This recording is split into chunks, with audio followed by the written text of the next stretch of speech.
new. I've never done an intro like that before. Did it work? Welcome back to those of you who know me. To those of you who don't, my name is Erin and I have an unhealthy obsession with books. And you know what? Like I said before, it could be drugs. So I'm gonna say this is a good obsession. Today we are having a conversation, a book talk, a gas bag, if you will, about Midnight Sun. I have a lot of thoughts. I have a lot of stuff to say. I finished reading this book about 2 months ago, and it's been a while, and the stuff I gotta say. Let me begin by saying I was part of the Twilight craze back when Twilight was new. I did have posters of Edward's face. But you know something? Everybody had a Twilight phase. I don't care whether you dedicated time to loving it and having posters on your wall and rereading the books and watching all the interviews of the movies and stuff like that, or whether you hated them and enjoyed hating on people for liking them. Either way, honey, that was a Twilight phase. So naturally, when Midnight Sun came out, or when it was announced, I was unbelievably excited. We were finally getting it. We've been waiting for it for 12 years in Azkaban, and finally it was in our hands. I went out the day that it was released and I got myself a hardcover. What wasn't a good feeling was some of the feelings I had while reading it. 13-year-old me would actually curse current me's guts and tell me to die for what I'm about to say. But I didn't really enjoy Midnight Sun that much. I expected more. That's as much as I'm gonna say for the non-spoilery people. If you're here, I think you probably are looking to be spoiled.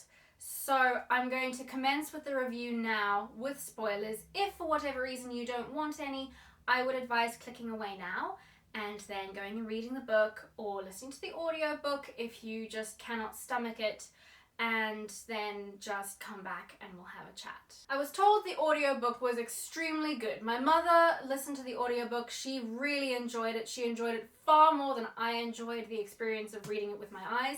So maybe that would have been a better way to go about it. There were some things about the book that I just didn't like, and I have to talk about them. Edward is a stalker. He is actually a dangerous stalker, and it's been romanticized. And facts being facts, he was a stalker in Twilight as well, and we didn't really care because he was a hot broody vampire and we all wanted hot broody vampires. But now as an adult, with the benefit of hindsight and the benefit of now knowing his POV on everything, things change. He was outside her house, constantly outside her house, watching her. Why is this okay? Why is Bella okay with this? There's a line of what's appropriate and decent and not threatening to your life, and you are aware that this guy spent quite a bit of time picturing how he would kill you, and you're cool with him watching you sleep. Yes, we knew that in Twilight, but it's different when you get it from the stalker's perspective, who's thinking, I have to kill the spider in her room because it might hurt her. Oh my gosh, that's just this, Edward gave me anxiety. Things I really did enjoy though were the perspective of what happened before Bella. Decades before Bella. We had the stories of other people, other Cullens, and what happened to them and how they ended up where they've ended up and why they are the way that they are. That was great. Those were the times in the book where I actually felt myself being swallowed up by the story, which is what you want when you're reading, especially when you're committing to a book this big. You want to be swallowed up. You want to be staring at those pages, hallucinating everything that's happening. You don't want to be going, what the fuck? The rubbish truck is here and I forgot to take out my rubbish. Damn it. I found the writing to be slow. I found the thought processes to be slow. I found the story to be slow. It felt like it took forever to finish this book. I would normally finish a book, how long is this actually? 756 pages. I would normally finish a book like that in 3 days. This took me 2 weeks. I kept finding myself reading the same paragraph over and over and over again because it just wasn't getting through. I found Edward to be incredibly patronizing. He told her to stop being difficult. as if she's a child. Which I suppose from his perspective, being like 100 years old, she is a freaking child. The obsessive controlling nature of Edward, we knew that he was like that from Twilight. But now we know how much of it was actually going on through his mind, and it was just constantly overwhelming, this need to control every single aspect of Bella's life. Even when she says no. There are a few things that he did that just drove me insane. Things that he said. He spoke about how something felt like Novocaine. And I was just like, dude, you're a vampire from like 1918. You don't know what Novocaine feels like. It was just like these little details that were just overlooked, that like within the realm of reality. I know it's about vampires and stuff, but you still want it to be believable. He wouldn't know what Novocaine feels like. So that kind of thing feels like lazy writing. Also, Carlisle tells her after all this blood loss that she should sleep. I'm not a doctor, but I know that you're not supposed to go to sleep after a whole lot of blood loss because you die. You don't wake up again. Where was the editing team to vet all of these things? To vet the fact that Edward doesn't know what Novocaine feels like, and Carlisle's a doctor. He should know this type of shit. On page 711, it says, from Edward's perspective, clearly, that he hears that Bella's heart literally skips a beat. I highly doubt that, Edward. I highly doubt that. That is an arrhythmia. That causes a bloody heart attack. I'm not a doctor, but I know this. Honestly, all Stephenie Meyer needed to do was watch an episode of Grey's Anatomy. It's just so unbelievable. The finale, driving up to the ballet studio to rescue Bella.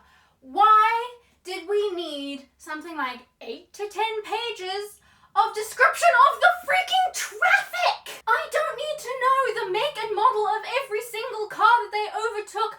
I don't need to know that the car on the left is German designed. I don't need to know that there is a car in a car wash to the right.